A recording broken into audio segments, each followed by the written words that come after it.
지난밤 한반도와 지구촌에서는 어떤 일이 있었을까요? 휴가 중인 국제뉴스 전문 캐스터 황준호 기자를 대신해 오늘도 아시아경제 오종탁 기자가 전해드립니다. 오종탁 기자님. 네, 안녕하십니까. 네, 정부가 북한에 금강산 관광 실무회담을 10월 2일에 열자라고 수정 제의했다면서요? 네, 정부는 어제 북한의 금강산 관광 재개를 위한 실무회담을 오늘 10월 2일 금강산에서 열자고 수정 제의했는데요. 통일부는 판문점 연락관 채널을 통해 이 같은 내용의 통지문을 북한에 보냈습니다. 이는 북한이 지난 2일 우리 측에 제의한 이달 말에서 내달 초보다 한 달가량 늦은 것인데요. 앞서 정부가 회담일로 계획한 내달 25일에서도 하루일 미뤄진 겁니다. 통일부는 이산가족 상봉행사 합의가 이뤄져 관련 조치가 진행 중이고 개성공단 정상화를 위한 협의도 이뤄지고 있는 상황에서 기술적으로 내달 25일에서 일주일 정도 늦춰야 금강산 관광회담을 적절하고 실효적으로 할 수 있겠다고 판단했다고 설명했는데요.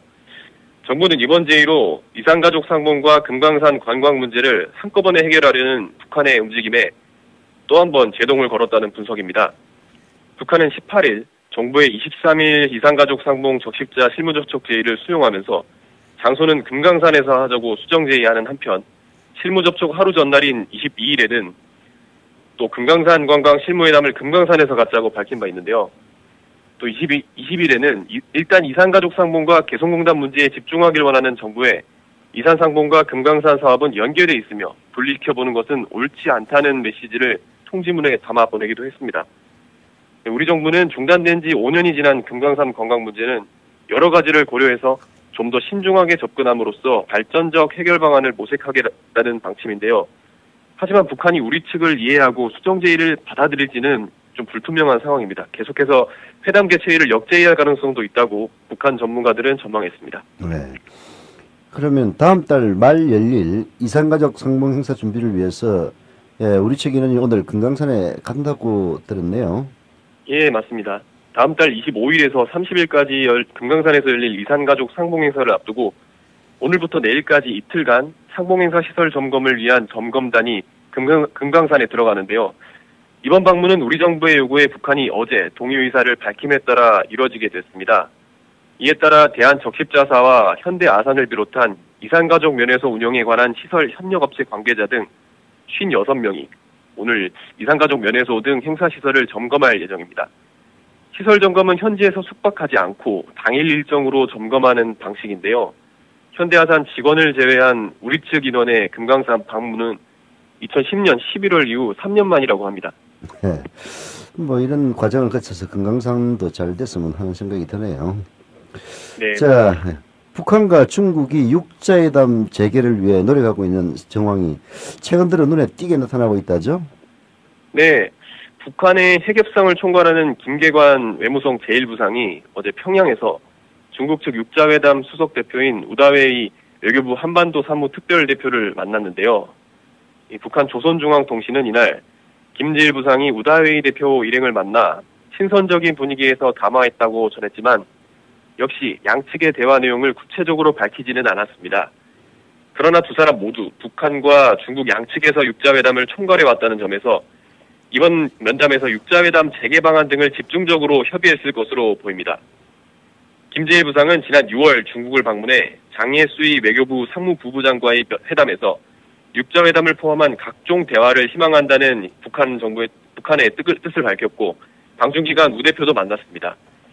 우 대표는 북한의 선비핵화 조치를 주장하는 미국의 입장을 설명하고 북한의 육자회담 복귀를 설득했을 가능성이 있다는 관측이 나옵니다. 네. 미국이 시리아 공격을 위해서 서방 국가들과 활발하게 접촉을 하고 있다면서요? 네, 어제 화학무기 참사가 발생한 시리아에 대한 서구권 국가들의 공격이 초읽기에 들어갔다는 소식 전해드렸는데요. 그 중심에 있는 미국의 움직임이 빨라지고 있다고 합니다. 버락 오바마 대통령은 현지 시간으로 27일 케빈 러드 호주 총리와 전화통화를 하고 시리아 사태에 대한 해법을 논의했다고 호주 일간 시드니 모닝 헤럴드 등 외신이 보도했는데요.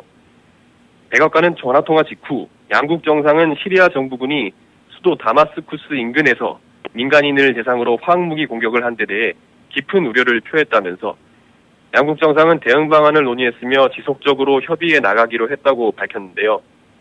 오바마 대통령은 이날 통화에서 역사적인 재앙에 대응하기 위해 모든 가능한 옵션을 검토하고 있다고 말했다고 러드 총리가 또 전했습니다. 바샤르 알 아사드 시리아 정부군을 상대로 군사행동을 나설 수 있음을 다시 한번 시사한 것으로 풀이됩니다. 이에 대해 러드 총리는 아사드 정부가 민간인을 공격했다는 사실이 명백해지고 있다면서 국제사회는 아사드 정부가 화학무기를 사용했다는 결론을 내리고 있다고 답했습니다. 오바마 대통령은 이미 데이비드 캐머런 영국 총리, 프랑스와 올랑드 프랑스 대통령, 앙겔라 메르켈 독일 총리 등 서방국 정상과 전화통화를 하면서 군사개입 조치가 필요하다는 데 의견을 모으고 있습니다. 존 케리 장관 역시 각국 외교장관들과 전화통화를 가진 데 이어 기자회견을 통해 화학무기 사용에 대한 책임을 반드시 묻겠다고 말하기도 했는데요. 또 수전 라이스 백악관 국가안보보좌관은 야코프 아미드로 이스라엘 안보부장을 만나 시리아 사태를 또 논의했습니다.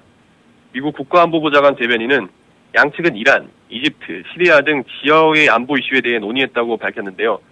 그러나 시리아에 대한 군사행동이 임박했다는 관측 속에서 열린 회담인 만큼 양측이 미사일 공격을 비롯한 구체적인 군사개입 방안에 대해 논의했을 가능성이 높습니다. 이에 대해 시리아 정부는 모든 수단을 동원해 방어할 것이며 이는 세계를 놀라게 할 것이라고 또 경고하고 나섰습니다. 시리아 사태가 시간을 거듭할수록 점점 악화돼가는 모양새입니다. 네.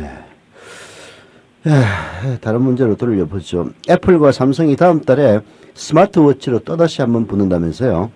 네, 맞습니다. 그야말로 특허 전쟁을 치르고 있는 삼성전자와 애플이 이 차세대 스마트폰으로 기대를 모으는 손목시계형 스마트 기기죠. 스마트워치를 놓고 다시 격돌할 것으로 보이는데요. 미국 NBC 방송 인터넷판 등에 따르면 삼성전자는 이르면 다음 달 4일 갤럭시 기어라는 스마트워치를 선보이면서 이 시장에 본격적으로 진출할 것으로 알려졌는데요. 이 애플도 다음 달 10일 차세대 아이폰을 선보이면서 자체적으로 고안한 스마트워치를 공개할 가능성이 큰 것으로 또 관측됩니다. 미국 시장에서는 특히 삼성전자의 갤럭시 기어 공개가 이 같은 애플의 발표 계획을 미리 간파하고 전술적으로 또 일정을 조정하는 등 발표 전부터 양사가 치열한 신경전을 벌이는 것으로 받아들여지고 있다고 NBC 방송은 분석했는데요.